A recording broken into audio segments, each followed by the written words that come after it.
교회 내 문제가 발생하면 목사와 교회의 치리를 담당하는 노회에서 사건을 처리하는 경우가 많지만 공정하게 처리된 경우는 극히 드뭅니다. 지난 2004년부터 교단 총회를 감시해온 교회개혁실천연대 등 시민단체들은 이러한 노회의 변화를 촉구하면서 정책 제안 포럼을 마련했습니다. 이승규 기자입니다. 한국교회 교세는 지속적으로 감소하고 있습니다. 2021년 교단 총회 보고서에 따르면 대한예수교 장로회 통합총회는 2020년 대비 11만여 명이 감소했고 대한예수교 장로회 합동총회는 무려 17만여 명이 줄었습니다. 사태 심각성을 깨달은 한국교회 역시 교인 감소에 대한 원인을 분석하고 다양한 대안을 내놓고 있지만 돌아선 마음을 돌리기에는 역부족입니다. 지난 2004년부터 교단 총회의 발전적 변화를 목표로 각 교단 총회를 참관해온 교회개혁실천연대와 기독교 반성폭력센터는 노회에 주목했습니다. 노회가 변하면 총회가 변하고 결국 한국교회 개혁도 이루어질 수 있다는 겁니다. 교회개혁실천연대 이헌주 사무국장은 노회는 총대를 선정해 총회에 파송하고 총회에서 다룰 안건을 상정할 뿐만 아니라 개교회 교인의 의견을 수렴하는 중요한 역할을 한다고 말했습니다. 노회는 뿐만 아니라 개교회에서 일어나는 세습이나 성폭력 등 부조리한 일을 처리해야 하는 책임과 죄를 지은 이들을 적법하게 건징할 수 있는 권한도 있습니다.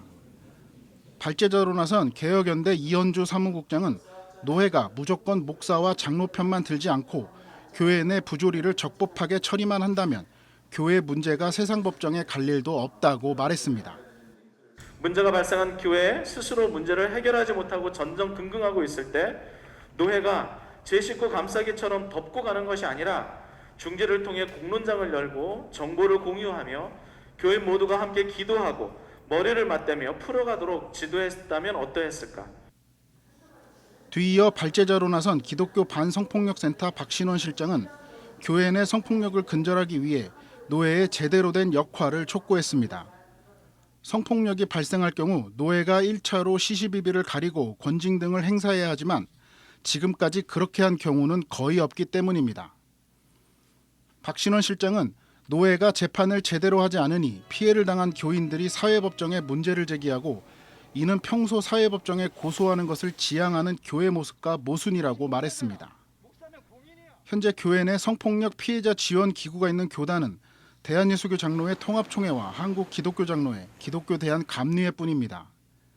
세 개 교단 외에는 성폭력이 발생해도 법이 없다는 이유로 노회에서 재판을 열지 못하는 경우도 많습니다.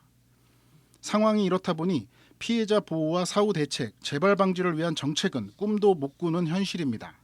특히 성범죄가 목회자의 윤리적 권위와 성직자로서의 신뢰에 치명적 손상을 가져오기 때문입니다. 하지만 그 파급력과 영향력에 비해 이러한 성범죄가 발생했을 때 공정한 처리와 피해자 보호, 사후 대책, 재발 방지를 위한 예방책은 턱없이 부족하거나 아직 논의조차 이루어지지 않고 있습니다. 교회 내 성폭력에 대한 문제의식도 점점 높아지면서 교회가 성폭력을 제대로 처리해야 한다는 목소리도 커지고 있습니다. 박신원 실장은 교회와 노회가 현재 성폭력 사건 해결 역량이 어느 정도인지를 객관적으로 파악하고 적극적인 자세로 정책 마련에 나서야 한다고 촉구했습니다. CBS 뉴스 이승규입니다.